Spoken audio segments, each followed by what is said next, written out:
The first thing they took from me was my phone. Not dramatically, not with shouting. My husband, Andrew Whitaker, simply slid it out of my hand, while my sister stood in the doorway, pretending not to watch. "You're spiraling again," Andrew said calmly, like he was reading a weather report. "Let's just get you evaluated." That was the moment I understood something irreversible was happening. If you've ever felt the ground move under your life without warning, stay with me. Like the story if you want to hear what happened next. Subscribe if you want the ending they didn't plan for. And tell me in the comments where you're listening from. I want to know how far this reached. Now let me rewind. My name is Evelyn Harper.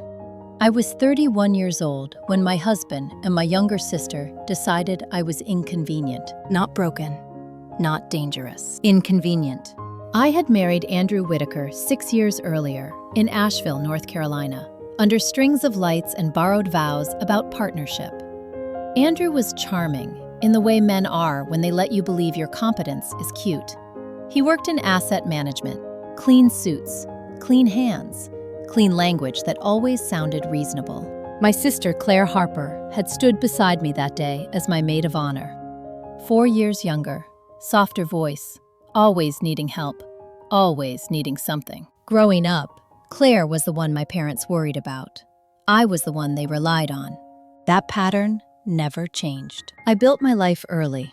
I graduated top of my class with a degree in logistics and operations, then spent 7 years managing procurement for a regional manufacturing firm. I negotiated contracts worth 8 figures. I handled compliance across 3 states.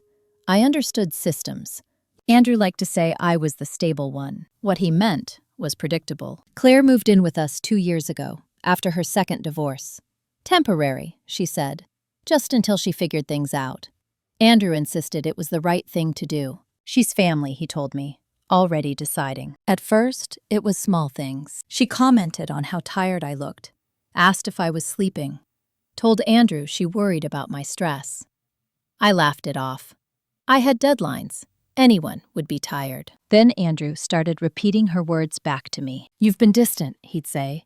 "Claire's concerned." Concern is a powerful disguise. The event that changed everything was supposed to be boring. A routine estate planning meeting. My grandmother, Margaret Hale, had passed 6 months earlier. She was my mother's mother, sharp until the end. She'd left behind a modest but carefully structured trust.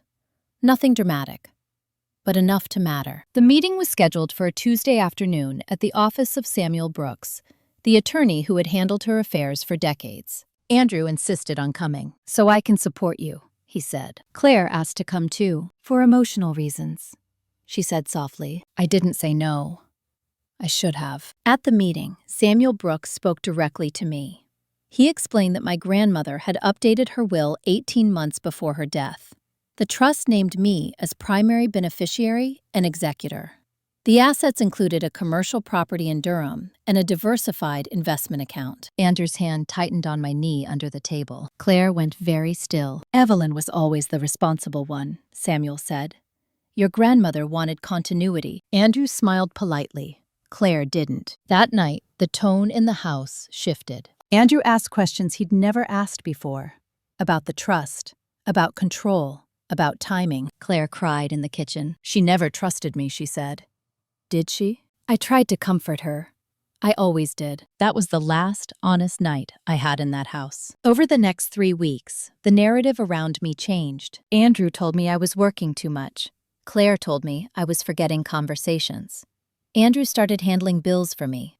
Claire offered to drive me places when I hadn't asked. They spoke about me like I wasn't there. One evening, I overheard Andrew on the phone. "Yes," he said quietly. "Temporary. Just an evaluation. Doctor's orders." I stood in the hallway, unseen. When I confronted him, he looked relieved. "Thank God," he said. "I didn't want to be the one to say it." "Say what, Andrew?" "That I was unstable, that I needed help, that he was scared for me." The paperwork appeared fast after that. A psychiatric intake form. A letter from a physician I had never met. A statement signed by my husband attesting to erratic behavior. A supporting affidavit from my sister. Claire couldn't meet my eyes when I asked her why. "You've changed," she said.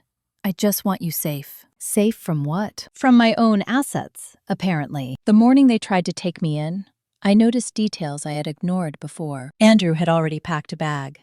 Claire had moved important documents out of the office.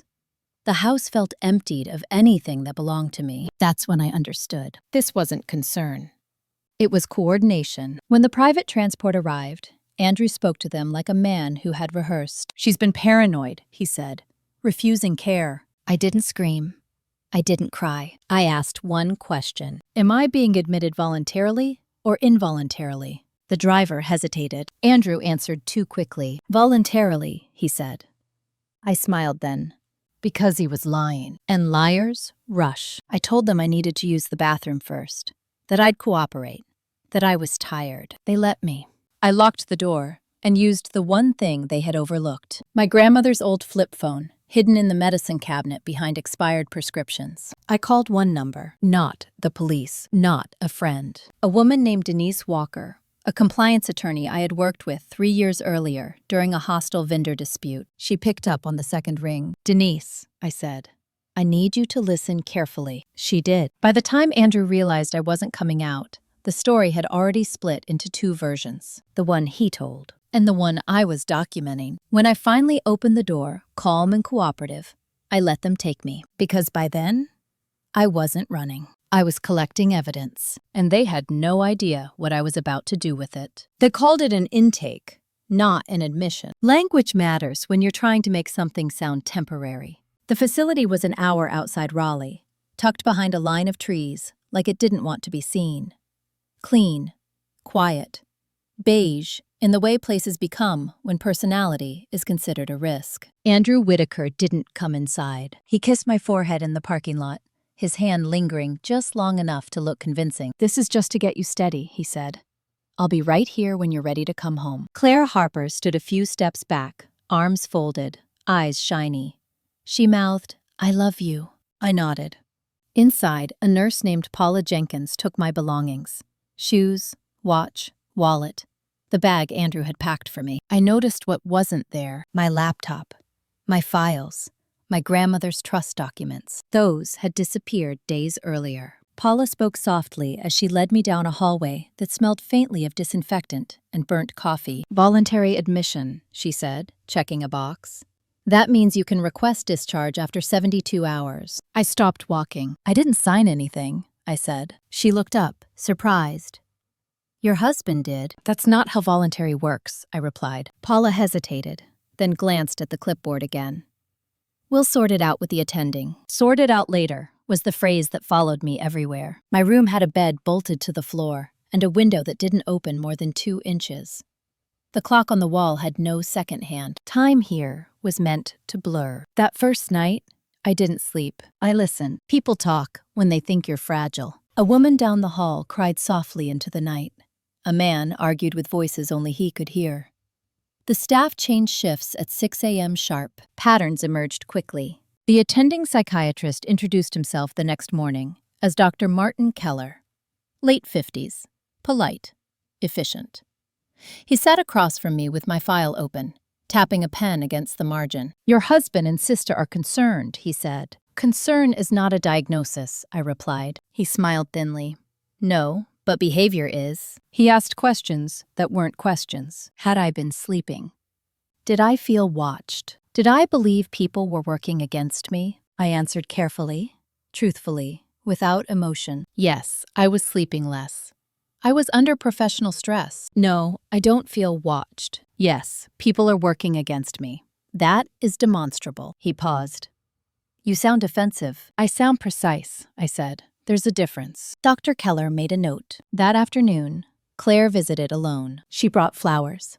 Daisies. My least favorite. "I didn't know it would be like this," she whispered, sitting across from me in the common room. "You signed an affidavit," I said. "You knew." Her eyes filled. "Andrew said it was temporary, just until the trust was settled." There it was. The first clean confirmation. I leaned back in my chair. "What did he promise you, Claire?" She shook her head. "He didn't promise anything." That was a lie. She couldn't look at me when she said it. "He said you were confused," she continued, "that you were paranoid about the money, and you believed him." "I believed you were tired," she said weakly. I let the silence stretch. Claire filled it with excuses. She always did. That night, I asked Paula for access to the phone. Only approved numbers, she said. I gave her Denise Walker's name. Paula hesitated, then nodded. 10 minutes. Denise didn't waste time. They filed for temporary conservatorship, she said quietly. Emergency motion. Your husband claims you're incapable of managing assets. Based on what? I asked. Affidavits. A doctor's letter. Your sister's statement. My jaw tightened. Can they do that? They can try, Denise said, but it's sloppy. That was the word I needed. Sloppy means rushed. Rushed means mistakes. I need out, I said. You need leverage, Denise replied, and a record that contradicts theirs. The next day, I became cooperative. I attended group sessions, ate all my meals, took notes, asked questions. I smiled at Dr. Keller and agreed to journaling. I documented everything. Dates, names, statements. I asked Paula about protocol, about voluntary discharge timelines, about patient rights. She answered carefully, but she answered. By day 3, Dr. Keller called me into his office. You see, I was never unstable, I replied. He frowned. Your husband has expressed concern about discharge. Legally irrelevant, I said. I am here voluntarily. I am requesting release. He studied me for a long moment. Yes, I replied. So is being committed because your husband wants your inheritance. That got his attention. I slid a folded paper across his desk. A handwritten timeline. Names, quotes, dates. I would like this added to my file, I said, along with a note that I am contesting the basis of admission. Doctor, I'll need to consult legal, he said. Please do, I replied, and document that request. By evening, the tone had shifted. Staff were polite in a different way. Careful, observant. Paula stopped by my room before her shift ended. You're not like the others, she said quietly. No. The next morning, I was told I could be discharged, pending a follow-up outpatient evaluation. Andrew was furious when he found out. He called the facility, shouting, demanding. They didn't put him through to me. Claire didn't come that day. When I walked out with my bag, the air felt sharper, cleaner. I didn't go home. I went. She was waiting with coffee and a legal pad. They moved faster than they should have, she said. That's good for us. For us, I repeated. She nodded. If you're willing to be patient. I thought of the locked door, the daisies, the way Andrew had kissed my forehead. I am, I said, very patient, because now I knew exactly what they were willing to do to me. And I hadn't even started responding yet. I stayed at Denise Walker's guest room for 3 nights, not because I needed protection, but because I needed silence. The kind of silence that lets your thoughts line up instead of crashing into each other. Denise didn't hover. She worked from her home office during the day, door closed, calls muted. At night, she left food on the counter and let me decide when to talk. That told me everything I needed to know about her. On the 4th morning, she sat across from me at the kitchen table and slid a folder my way. Here's what we know, she said. Inside were copies of filings I hadn't seen. Temporary conservatorship paperwork submitted by Andrew Whitaker. A motion requesting emergency authority over my financial accounts. Supporting documents signed by a physician I'd never met, attached to my sister Claire Harper's affidavit describing my emotional volatility. I read it all without reacting. Denise watched me carefully. You okay? Yes, I said. I'm angry in the productive way. She nodded. Good, because this isn't about proving you're sane. It's about proving they're lying. That distinction mattered. We mapped the situation out methodically. Andrew had frozen 2 joint accounts. He'd attempted to redirect distributions from my grandmother Margaret Hale's trust into an escrow account he controlled, citing my supposed incapacity. He hadn't succeeded. Yet, timing had saved me. The judge granted temporary review, not full control, Denise said, which means everything he's touching leaves fingerprints. Fingerprints were leverage. What about the doctor? I asked. The letter. Denise sighed. Dr. Ronald Pierce, retired, consults part-time. His letter is vague. No diagnosis, no exam notes. It's weak. Claire found him, I said. Of course she did, Denise replied. She's always been the softer voice. That night, I went back to the house. Not to stay, to look. Andrew Whitaker wasn't there. He was working late, according to the calendar he still shared with me. Or maybe he was meeting someone. Claire Harper's car was in the driveway. I parked down the street and walked up slowly, keys in hand. The door opened before I knocked. "Evelyn," Claire said, eyes wide. "You shouldn't be here." "I live here," I replied calmly. Her voice dropped. "Andrew said you was staying with a friend." "I am," I said. "Temporarily." I walked past her. The house looked different. Not rearranged, curated. My office was empty. The filing cabinet, gone. The bookshelf, stripped of binders and notebooks. Claire followed me, wringing her hands. "Andrew said you asked him to organize things." "That's not true," I said. She stopped. "I didn't touch anything," she said quickly. I turned to face her. "Then you won't mind if I look in your room?" Her eyes flicked away. That was all the answer I needed. I didn't raise my voice. I didn't accuse. I walked upstairs and opened the door to the guest room. Inside, stacked neatly against the wall, were my files. Contracts, trust documents, correspondence with Samuel Brooks, notes from the estate meeting. Claire stood in the doorway, trembling. "He said it was safer," she whispered. "He said you'd misplaced them." I picked up one binder, flipped it open, and photographed the contents with my backup phone. "I need you to listen to me," I said quietly. "What you've done isn't concern. It's participation." Tears spilled down her cheeks. "I didn't think it would go this far." "It already has," I replied. "I took only copies, left the originals. Let Andrew believe he still had control." As I left, Claire grabbed my arm. "What are you going to do?"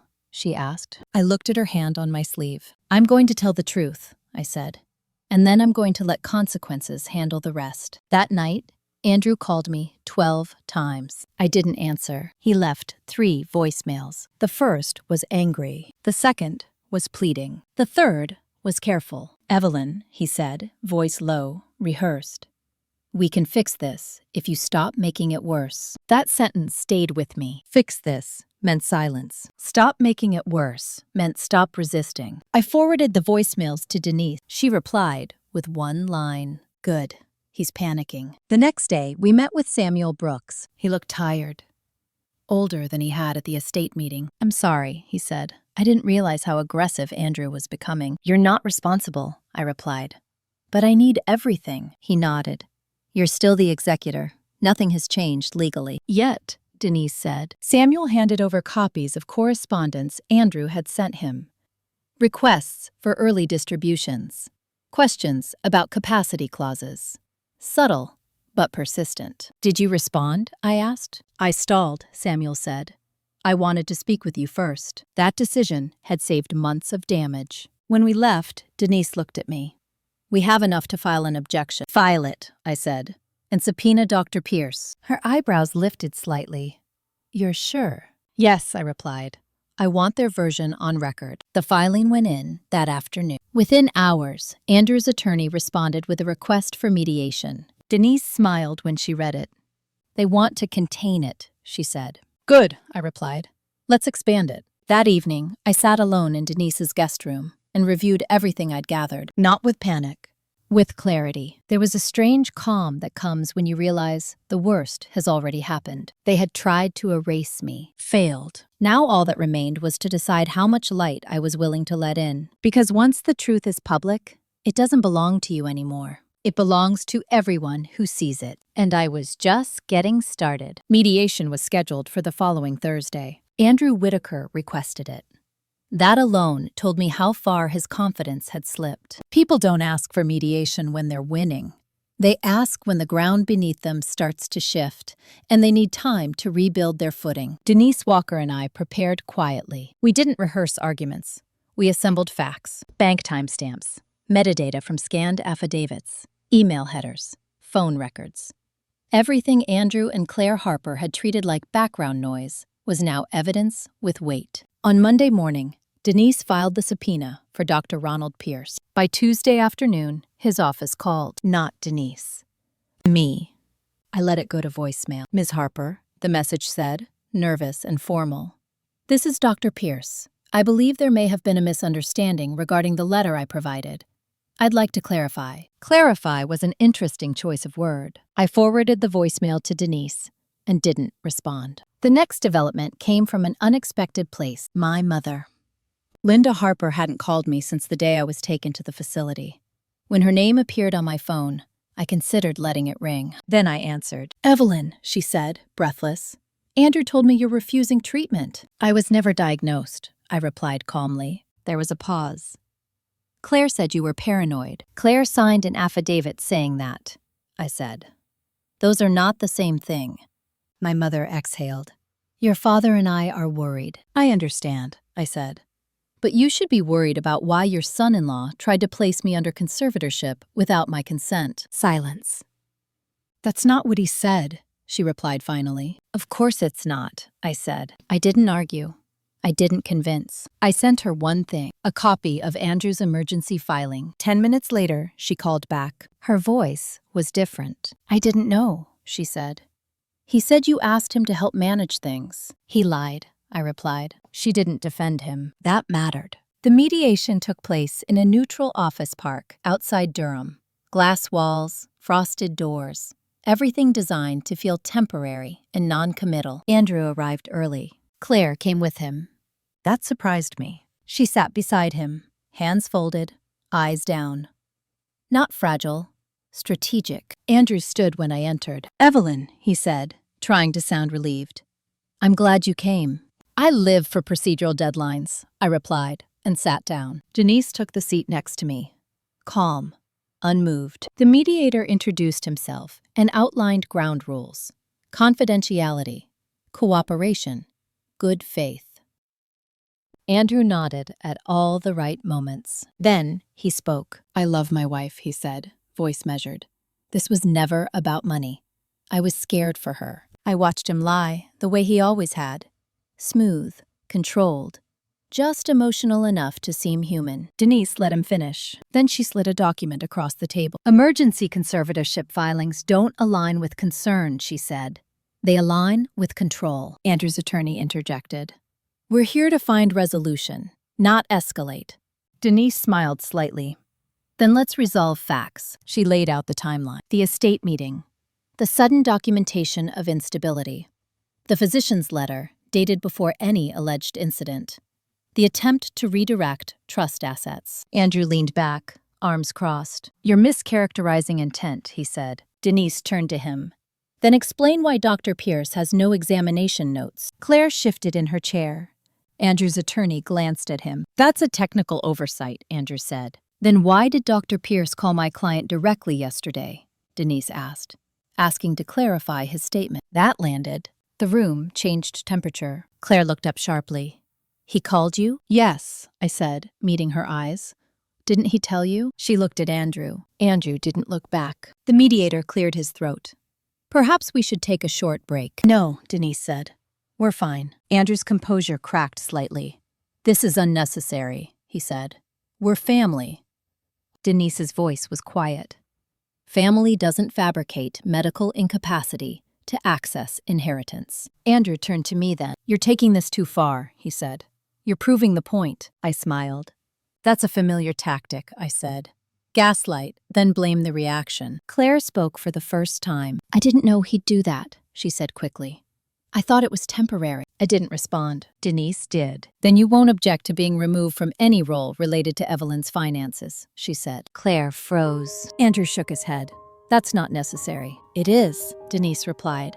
"If this was about care, there's no reason for either of you to remain involved." Andrew's attorney leaned in, whispered. Andrew's jaw tightened. "Fine," he said. "We'll step back. We just want this resolved quietly."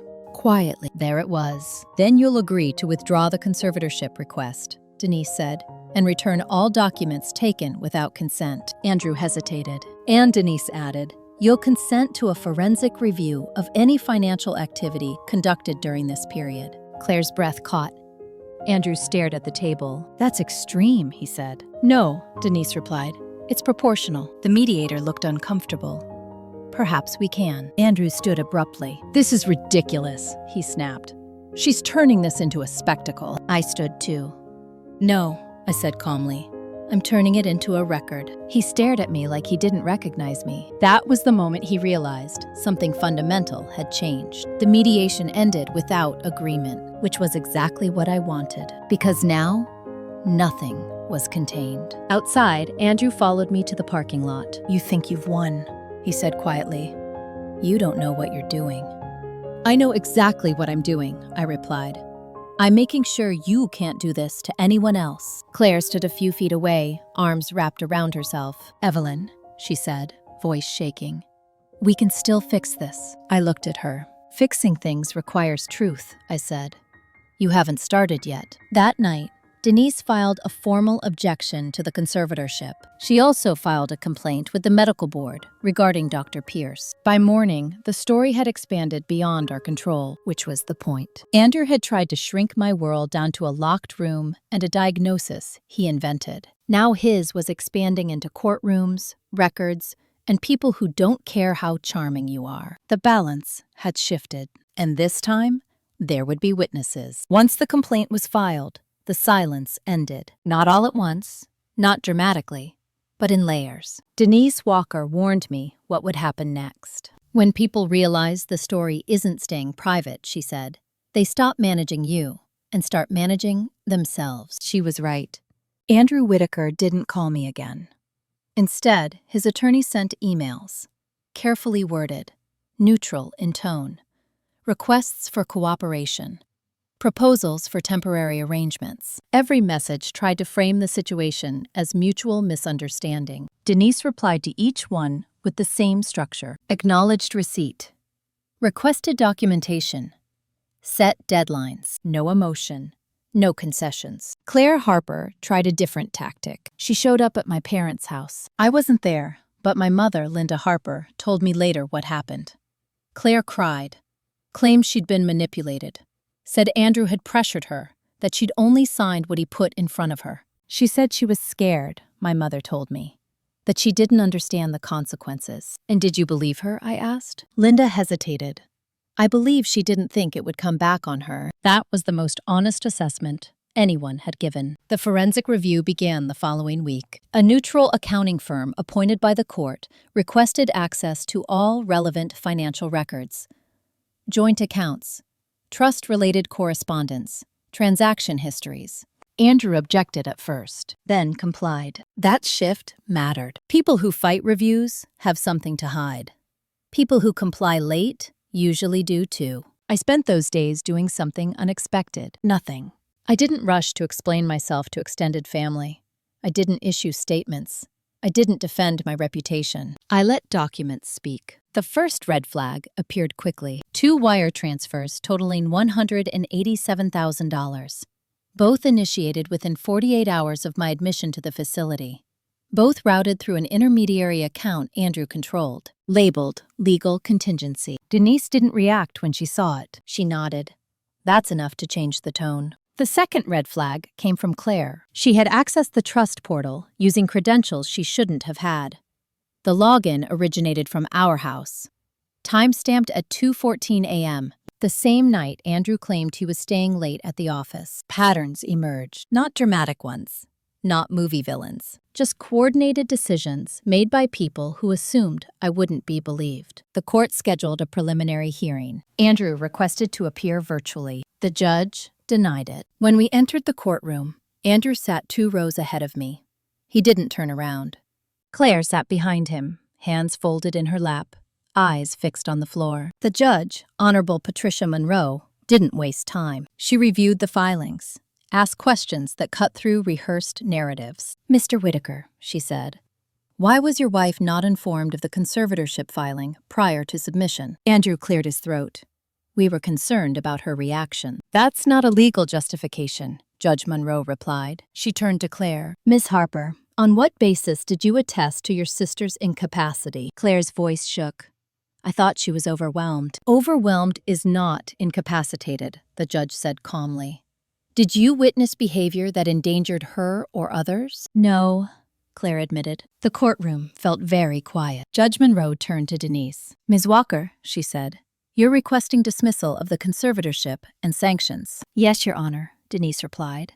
"And a referral for further review." The judge nodded slowly. "I'm inclined to agree," she said. Andrew finally turned and looked at me. His expression wasn't anger. It was calculation failing. The conservatorship was dismissed that morning. Not postponed. Not reconsidered. Dismissed. Judge Monroe also ordered continued financial review and prohibited Andrew from accessing any accounts in my name pending completion. Claire was removed from any role related to the trust. Andrew's attorney asked for clarification on sanctions. The judge fixed him with a steady look. I'm clarifying that this court does not tolerate misuse of mental health mechanisms for financial gain. That sentence traveled. Outside the courthouse, Andrew approached me for the first time since mediation. This didn't have to be like this, he said quietly. It didn't, I replied. You chose it. He lowered his voice. You're destroying our family. I looked at him. You tried to institutionalize me to take my assets, I said.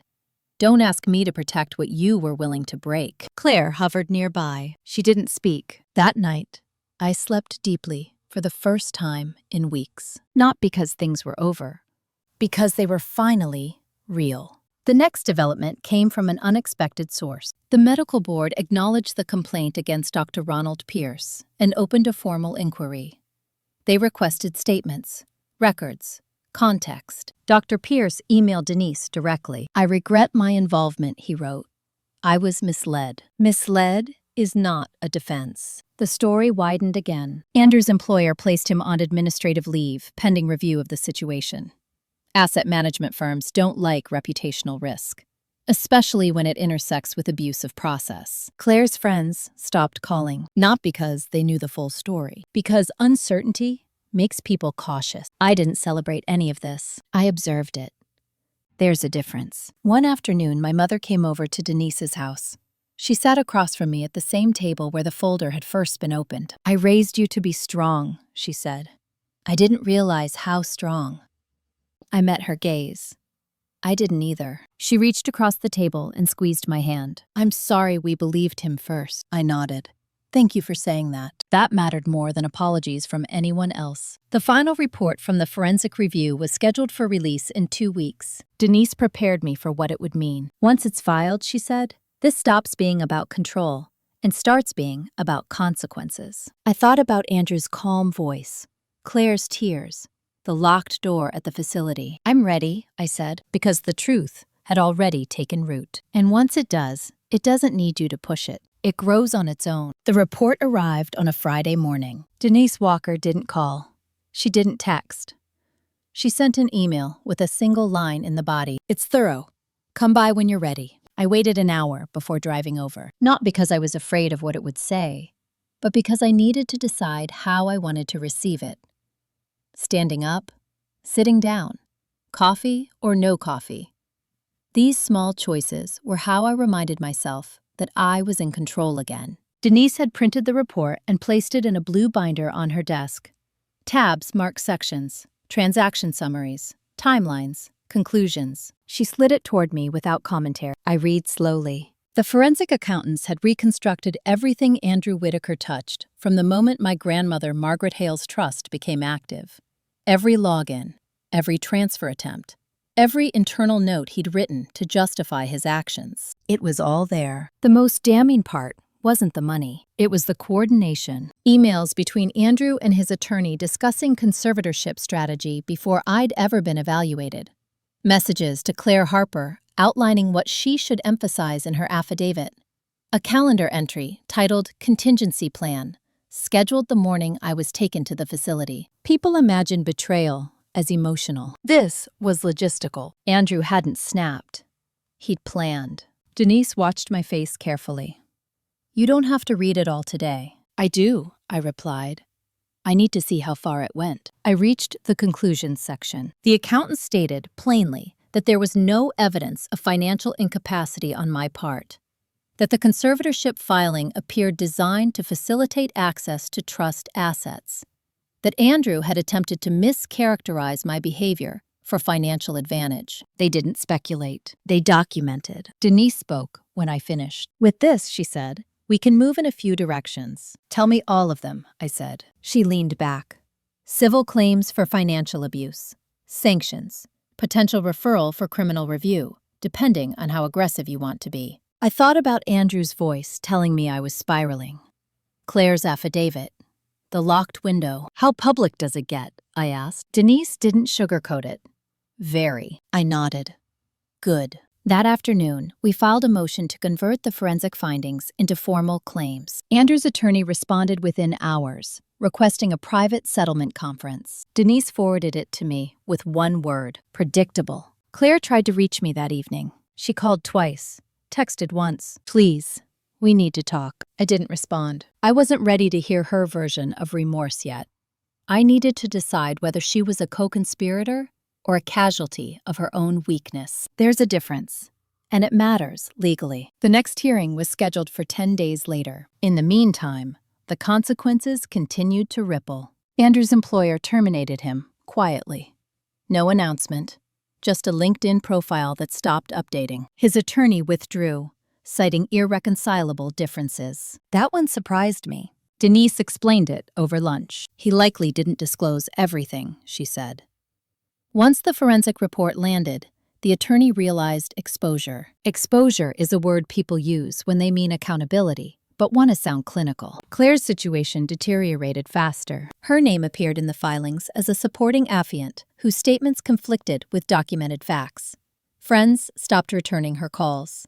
She moved out of the house without telling anyone. I drove past once. The windows were dark, the driveway empty. I felt nothing. On the 8th day after the report, my phone rang. Unknown number, I answered.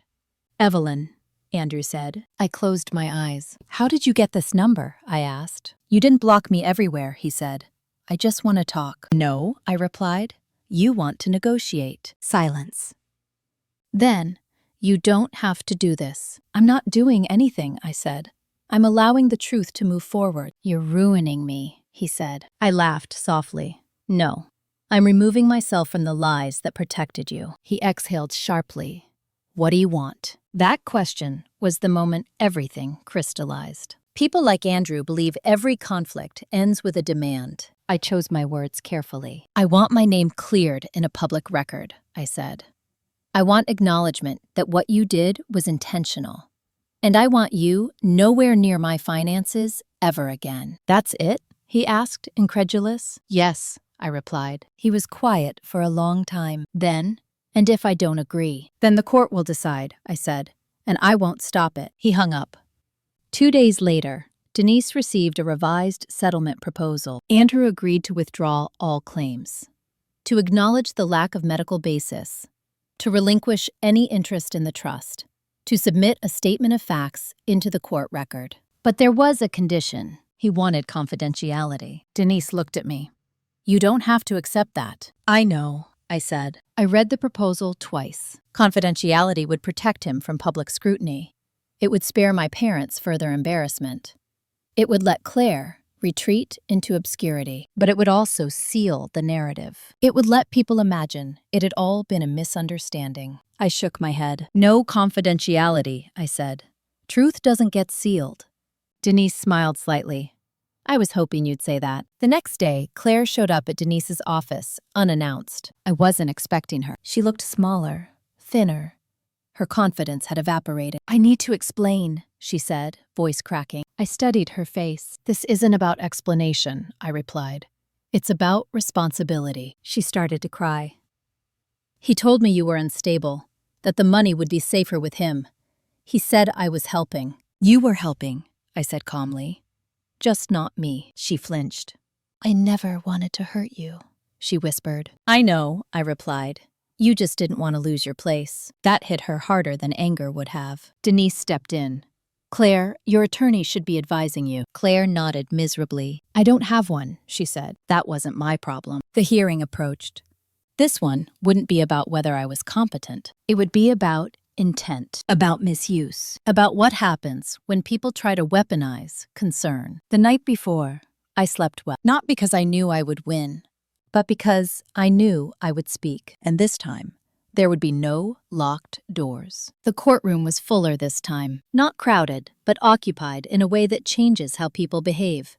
Observers, clerks, 2 junior attorneys I didn't recognize seated quietly behind Andrew Whitaker's table, taking notes they hoped would never be subpoenaed. Claire Harper wasn't there. That absence spoke louder than any apology she could have offered. Andrew sat straight-backed, suit pressed, jaw tight.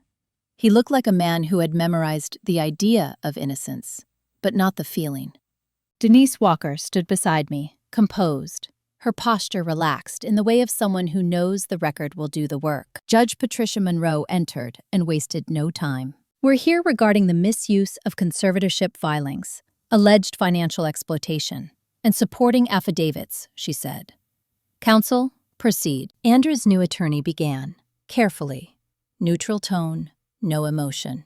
Framed the situation as marital misunderstanding, escalated by stress and miscommunication. Judge Monroe listened without interrupting. Then she turned to Denise. Denise didn't stand immediately. She paused, just long enough to let the room settle. "This case is not about misunderstanding," she said when she rose. "It's about intent." She submitted the forensic report into evidence, one document at a time. The emails, the timestamps, the calendar entry labeled contingency plan, the transfers, the pre-drafted affidavit language sent to Claire. Judge Monroe read silently as Denise spoke. "When a spouse coordinates medical claims before any evaluation," Denise continued, "that's not concern, it's strategy." Andrew shifted in his chair. Denise turned slightly, gesturing toward him without looking. "And when that strategy coincides with access to assets, it becomes exploitation." Andrew's attorney objected. Judge Monroe waved it off. "The evidence speaks for itself." Then she looked at me. "Miss Harper," she said, "I'd like to hear from you." I stood. I didn't prepare a speech. I didn't need one. I was never asked how I felt, I said calmly. I was told how I was. I glanced briefly at Andrew, then back at the judge. My husband didn't panic. He planned. He collected signatures, scheduled evaluations, and moved documents while telling me I was unstable for asking questions. I paused. There is nothing more destabilizing than realizing the people closest to you are coordinating without you. The courtroom was very still. "I'm not asking this court for sympathy," I continued. "I'm asking it to acknowledge what happened accurately. Because if this stands as misunderstanding, it becomes permission." Judge Monroe nodded slowly. "Thank you," she said. "You may sit." Andrew's attorney declined further argument. That was telling. Judge Monroe took a few minutes to review her notes. Then she spoke. "The conservatorship filing was unfounded," she said. "The supporting affidavits were materially misleading. The attempt to access trust assets under the guise of medical incapacity constitutes abuse of process." Andrew stared straight ahead. "I am referring this matter for further civil review," Judge Monroe continued. "And I am issuing a formal finding clearing Miss Harper of any incapacity." The word clearing mattered. It followed me out of the courtroom like fresh air. Outside, Andrew finally spoke. "You got what you wanted," he said flatly. "No," I replied. "I got what was true." He scoffed. "You think this makes you look good." "I think it makes me look accurate," I said. Denise touched my arm. "We're done here." But Andrew wasn't. He followed us down the steps. "You're burning everything," he said quietly.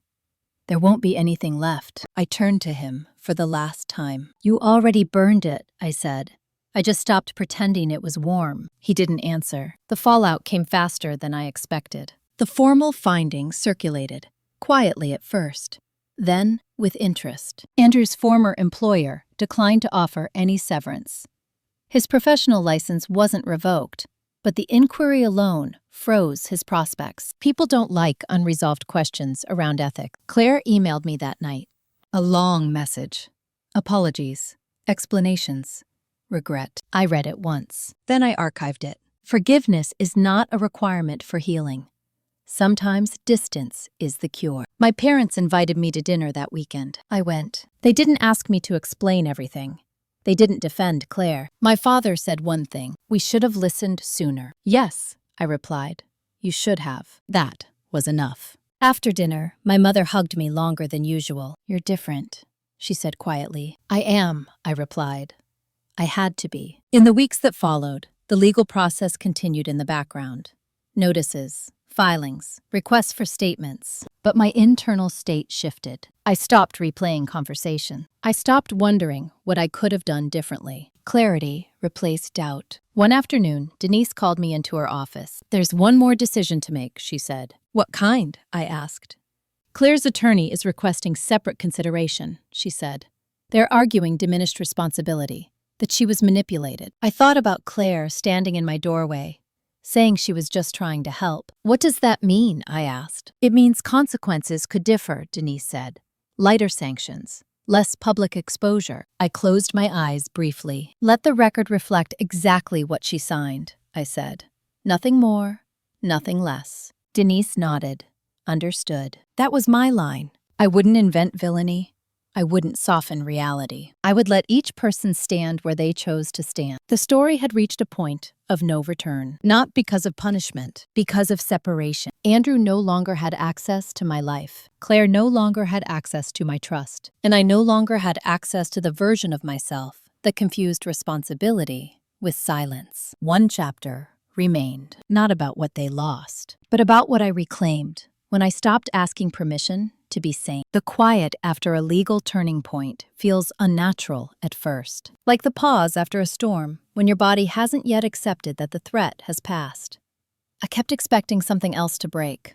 Another filing, another phone call, another accusation dressed up as concern. None came. Instead, life did something unexpected. It continued. I moved out of Denise Walker's guest room and into a short-term rental near downtown Raleigh. Clean lines, neutral furniture, a place with no shared history and no assumptions. I needed space that didn't remember me as someone else. The house Andrew and I had shared went on the market. I didn't step inside again. I let my attorney handle access, inventory, and valuation. Objects lose their meaning quickly once you stop attaching your survival to them. The trust stabilized. Samuel Brooks sent confirmation that the Durham property had been transferred fully under my control as executor and beneficiary. The investment account was unfrozen. The attempted diversions were reversed. Numbers returned to where they belonged. Control returned with them. I didn't celebrate. I rebuilt. I hired a new financial advisor. Not through a recommendation, through interviews. I asked hard questions. I checked references. I required transparency clauses that would have offended the version of Andrew who believed trust should replace oversight. The new advisor, Maya Reynolds, didn't flinch. People who've been burned don't need reassurance, she said. They need structure. Exactly. At the same time, Denise encouraged me to start documenting the non-financial damage. Not for drama, for completeness. The missed work, the reputational harm, the psychological stress created by the false narrative. I didn't exaggerate. I itemized. That process forced me to confront something I'd avoided. The loss of my marriage, not the betrayal. That part was clear. The ending. Andrew Whitaker filed for divorce 2 weeks after the hearing. No note, no explanation, just paperwork. The timing wasn't accidental. Divorce allowed him to reframe the story as marital breakdown rather than exposure. It was the last narrative move available to him. I signed without contest. Some battles don't deserve energy. Claire Harper faded almost completely. She moved to another city, changed her number, removed herself from family group chats. Her attorney negotiated quietly for reduced consequences based on cooperation and absence of prior misconduct. I didn't object, not because I forgave her, because I no longer needed to define myself in opposition to her choices. My parents struggled more than they admitted. My mother called often, asking practical questions she didn't really need answers to. My father sent articles about mental health advocacy, as if proximity to the topic might repair something. I let them try. Healing isn't linear, and guilt needs somewhere to go. One afternoon, Denise called me with an update. The civil referral is proceeding, she said. Not fast, but steadily. What does that mean? I asked. It means Andrew's actions are now part of a broader review, she said. Pattern matters. Pattern. That word again. It occurred to me then that what had happened to me wasn't unique. It was simply organized. The misuse of mental health systems to disempower women isn't rare. It's just usually quieter. The difference this time was documentation. I began speaking to a therapist, not because I needed to be fixed, because I needed a witness. Dr. Lila Chen didn't try to interpret my experience. She asked me how it felt to have my reality questioned by people who claimed to love me. Disorienting, I said. Like gravity stopped working. But only for me. She nodded. That's called epistemic betrayal. Naming it helped. So did routine. I returned to work. Slowly at first, then full. My employer had been cautious during my absence, not suspicious, just uncertain. When I walked back into the office, there were no questions, no gossip, just nods. Familiar keyboards, familiar problems. That normalcy grounded me. A month later, Denise asked if I'd consider making a statement for a legal ethics panel reviewing conservatorship abuse, not a speech. A record. I agreed. Not for revenge, for prevention. The panel was small, academic, dry. I spoke for 12 minutes. I described how concern became control, how language became a weapon, how speed became a tactic. I didn't cry. I didn't accuse, I explained. Afterward, a woman approached me. She didn't introduce herself. She just said, "That almost happened to me." We stood there for a moment. Then she thanked me and walked away. That was enough. At home, I began to notice something else returning. Trust. Not blind trust. Selective trust. I let a friend cook for me. Let a colleague handle a presentation. Let my mother give advice without immediately bracing for judgment. Small risks, chosen ones. Andrew sent one final message through his attorney. He wanted to know if I'd agreed to a joint statement describing the situation as mutual miscommunication resolved amicably. I declined. Not angrily, decisively. Some truths don't need dilution. The season changed. Fall arrived quietly, as it always does. Trees turning without asking permission, air sharpening. I walked through the city more, paid attention to faces, to the fact that most lives are unfolding without regard to your personal catastrophe. That's not indifference. It's freedom. One evening, as I organized files from the last year, I found the intake form from the facility, the one with Andrew's signature. I stared at it for a long time. Then I shredded it, not because I wanted to erase it, but because I no longer needed to carry it forward. The version of me who walked into that place had done her job. She survived. She documented. She got out. The version of me now had different responsibilities. To live, to choose, to build something that could not be taken by a narrative alone. The final chapters weren't about them anymore. They were about what happens after you are no longer defined by the attempt to erase you. And that part of the story had only just begun. Power doesn't always announce itself. Sometimes it arrives as an email, with a subject line that looks harmless, almost forgettable, and a sender who assumes you're no longer paying attention. That email came on a Monday morning. It was from Andrew Whitaker's former attorney. Not the one who'd withdrawn, but a junior associate now representing him for limited matters. The tone was careful, polite, almost deferential. They were requesting a meeting. Not mediation, not settlement. Clarification, the email said, regarding outstanding reputational concerns. I forwarded it to Denise without comment. She replied 10 minutes later. This means he's losing ground elsewhere. We scheduled the meeting for Friday afternoon at Denise's office. Neutral territory. Glass conference room. No coffee offered. Andrew arrived alone. No lawyer. No sister. No performance. He looked thinner, older in a way that had nothing to do with time. "Thank you for agreeing to meet," he said, sitting across from me. "I didn't agree," I replied calmly. "I allowed it." That landed. He nodded once, as if acknowledging a shift in hierarchy. "I'm not here to argue," he said. "I want to understand what you want going forward." I didn't answer immediately. I watched his hands.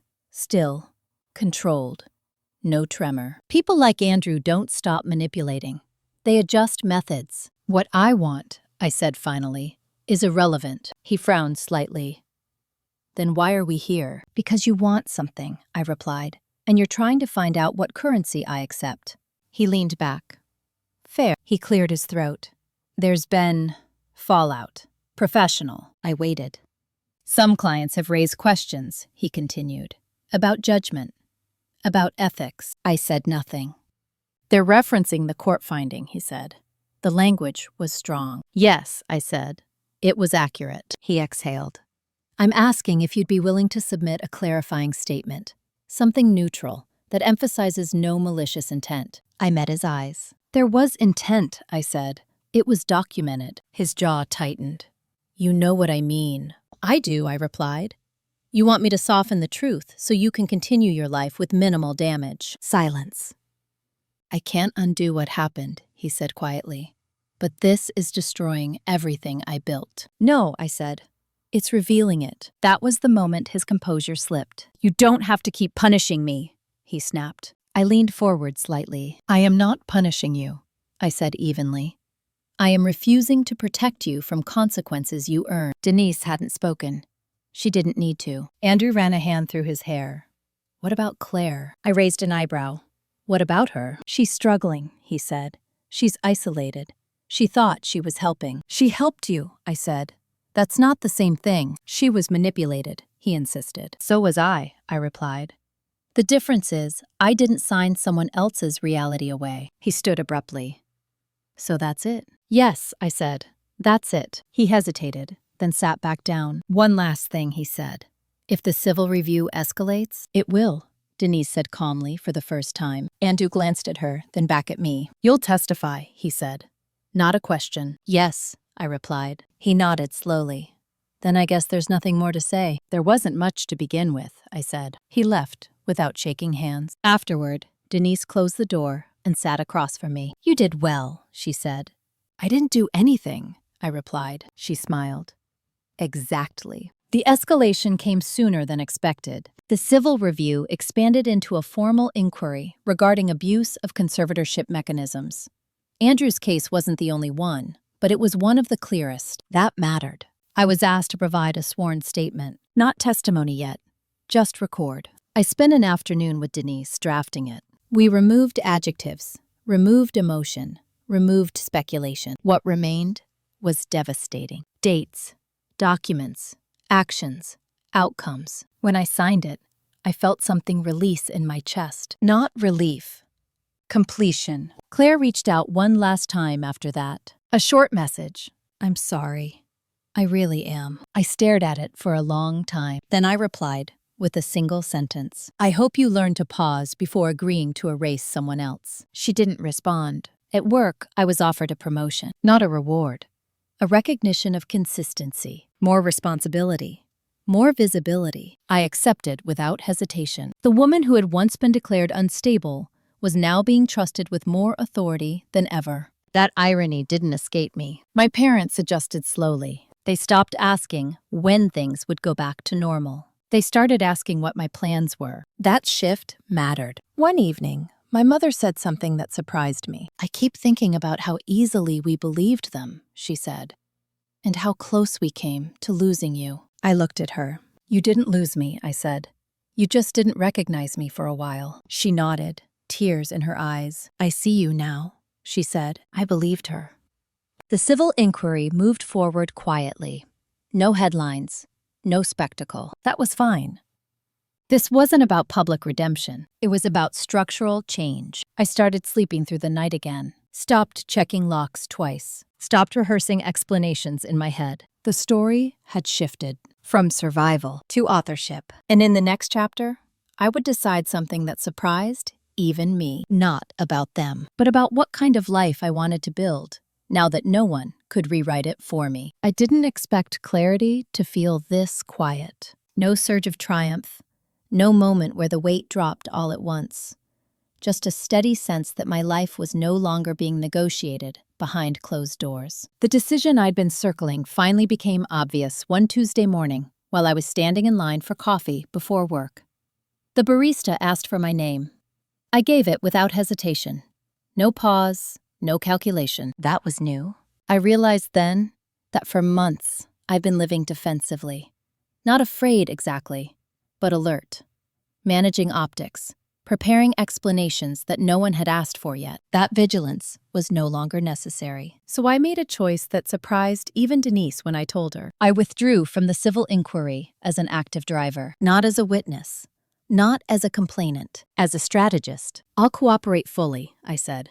Testify if needed, provide records, but I'm done steering this. Denise studied me. You're sure? Yes, I said. The system can carry it now. She nodded slowly.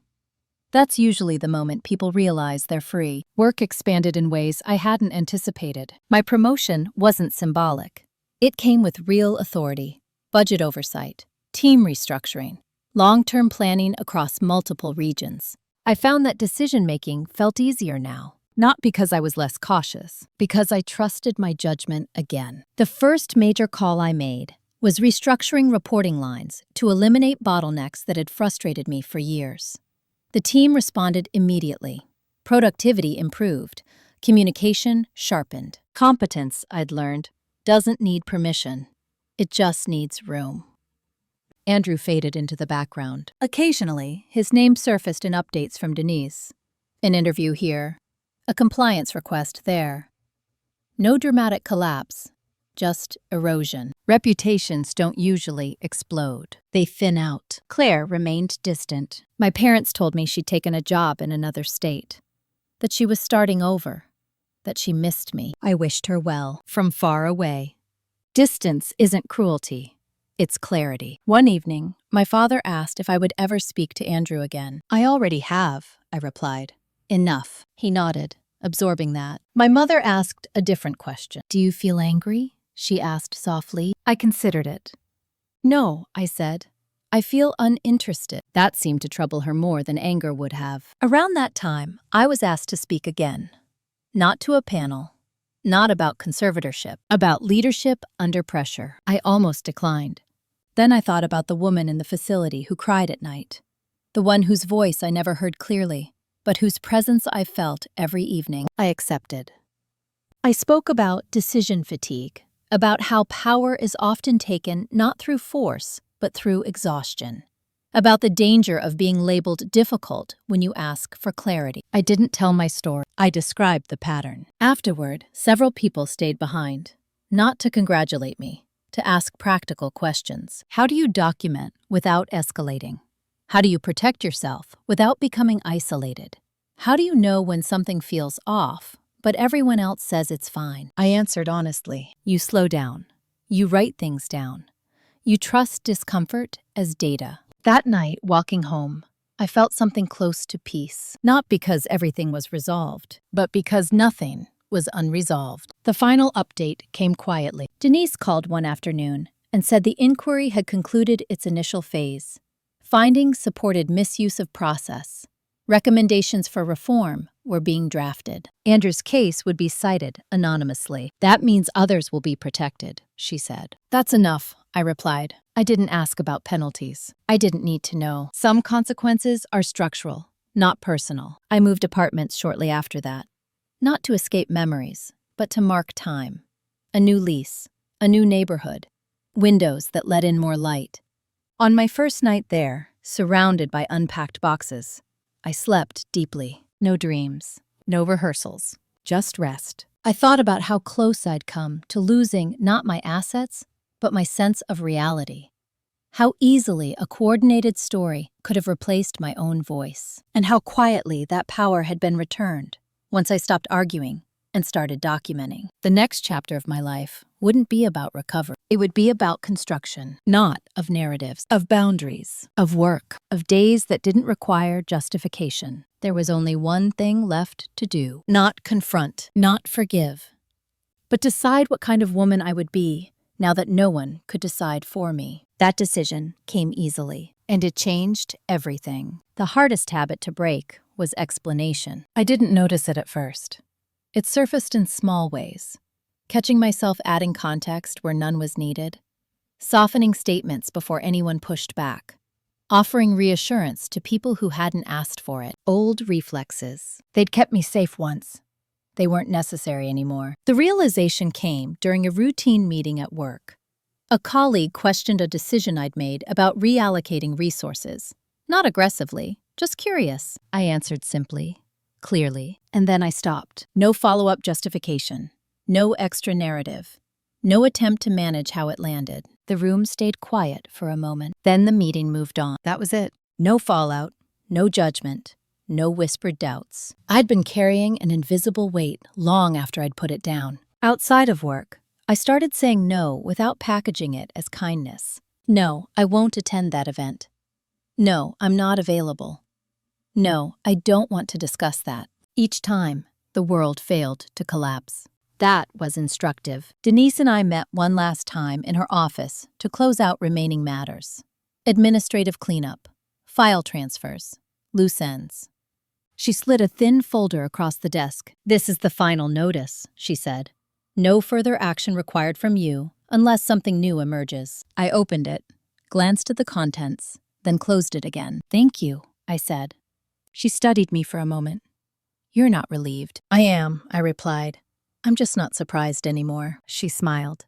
"That's the real shift." We hugged before I left, not as client and attorney, as two women who had shared a season of intensity and were now returning to quieter lives. At home, my parents continued adjusting in small ways. My mother stopped calling Andrew my husband. She referred to him by name now, as if language itself needed correcting. My father asked me for advice about his own retirement planning. He listened, took notes, didn't interrupt. That reversal mattered more than any apology. Claire remained distant. Occasionally, my mother mentioned her, carefully, as if testing the ground. I didn't ask for updates, not out of anger, out of acceptance. Some relationships don't end with closure. They end with distance that becomes permanent, because it's healthier that way. I spent more time alone than I used to. Not isolated, intentional. I cooked meals that took time, walked without headphones, let silence stretch without filling it. In those quiet spaces, something settled. I stopped wondering how my story sounded to others. I stopped replaying moments, editing responses I'd already given. I stopped needing witnesses to my sanity. That freedom was subtle, but it touched everything. One evening, I found myself looking through old notebooks from years earlier, notes from projects, half-formed ideas, lists written in a handwriting that felt younger, sharper, less guarded. I recognized her. She hadn't been naive. She'd been unprotected. There's a difference. I closed the notebook and put it away. The past didn't need reinterpretation. It needed respect. A week later, I received an invitation to join an advisory board related to ethics in professional practice. Not a spotlight role, a working one. I accepted. Not because it validated what I'd been through, but because it aligned with who I was becoming. At the first meeting, no one asked me to tell my story. They asked for my opinion. I gave it. Clear, direct, unapologetic. That night, walking home, I realized something that felt almost too simple to be profound. I trusted myself again. Not just my competence, my perception. That trust had been the real target all along. Once it was restored, everything else fell into place. The final chapter wasn't about revenge. It wasn't about forgiveness either. It was about choosing a life that didn't require constant defense. A life where my voice didn't need to be raised to be heard. A life where no one else got to decide when I was too much or not enough. There was only one thing left to say, not to them, to myself. And it didn't need witnesses. I stopped telling the story out loud the day I realized it no longer needed an audience. That morning, I woke up before my alarm. No rush, no spike of anxiety, just the quiet awareness that the day belonged to me. I made coffee, stood by the window, and watched the city wake up, without feeling like I needed to keep pace with it. Nothing was chasing me anymore. The divorce finalized quietly a week later. No courtroom, no drama, just signatures and a closing email from my attorney, confirming what I already knew. Andrew Whitaker was legally out of my life. No shared assets, no shared authority, no shared narrative. I didn't celebrate. I archived the email and went to work. That's how I knew I was done. Work had become steady again. Not thrilling, not numbing, just solid. The kind of rhythm you build when you trust your footing. My team didn't tiptoe around me. They didn't treat me like someone who'd survived something. They treated me like a decision maker. I liked that more than sympathy. At lunch one day, a colleague asked casually, "You ever think about writing about what happened?" I shook my head. I lived it. I don't need to package it. She nodded, accepting that without pushback. That mattered. At home, my parents adjusted in quieter ways. My mother stopped offering solutions. My father stopped avoiding difficult topics. They learned, slowly, that loving me meant listening without trying to steer. We were different now. Healthier. Not closer in the old sense, but more honest. Claire Harper never reached out again. I heard through my mother that she'd moved again, that she was trying to rebuild relationships, that she said my name carefully now, like it carried weight she hadn't expected. I wished her clarity from a distance. One evening, I walked past the facility where I'd been taken months earlier. Not intentionally, just coincidence. Same road, same trees, same discreet sign. I didn't stop. I didn't feel pulled toward it or away from it. It was just a building. That was the final proof. Trauma loses power when it becomes ordinary. The advisory board work continued. Slow, methodical, unglamorous. Exactly what real change looks like. We revised language, tightened procedures, built safeguards that made abuse harder and accountability clearer. No one mentioned my case. It didn't need to be named to matter. At the end of one meeting, a woman I barely knew caught up with me in the hallway. "I like how you speak," she said. "You don't sound like you're asking permission." I smiled. "I'm not." She laughed softly. "I'm still learning that." "So was I replied. "Learning doesn't announce itself. It shows up in what you stop doing." I stopped explaining my decisions. I stopped minimizing my instincts. I stopped second-guessing discomfort. And most importantly, I stopped confusing calm with compliance. One night, alone in my apartment, I went through the last of the boxes I hadn't unpacked. Old paperwork, legal copies, notes from meetings that no longer mattered. At the bottom of one box was the visitor badge from the facility. My name, printed in black. The word visitor beneath it. I held it for a moment, then I threw it away. Not ceremoniously, not angrily, decisively. That version of me had already done her work. She'd noticed inconsistencies. She'd asked questions. She'd kept records. She'd stayed rational in a situation designed to make her doubt herself. She'd gotten me here. I didn't need to carry her forward like a warning. I could honor her by living freely. The next morning, I made a small change that felt bigger than it was. I updated my emergency contact, not my parents, not my sister, a friend who knew me as I am now. That choice felt like a line drawn in ink. Here's what I know, now that the dust has settled. People who try to erase you don't start with force. They start with doubt. They make you question your memory, your tone, your reactions. They wrap control in concern and call it love. The most dangerous thing you can lose isn't your money or your freedom. It's your trust in your own mind. I got mine back, not through revenge, through accuracy, through patience, through refusing to accept someone else's version of me when it didn't match the evidence. If you're listening to this and something in your life feels off, but you can't quite name it yet, pay attention to that feeling. Write things down, save copies, ask questions, even when your voice shakes. You don't have to be loud to be right, and you don't need permission to protect yourself. If this story resonated with you, take a moment to like it. Leave a comment if you've ever had to fight to be believed. Subscribe if you want more stories about boundaries, truth, and the quiet kind of justice that lasts. There's another story waiting. And next time, you'll recognize the moment when silence stops being safety and starts being a warning.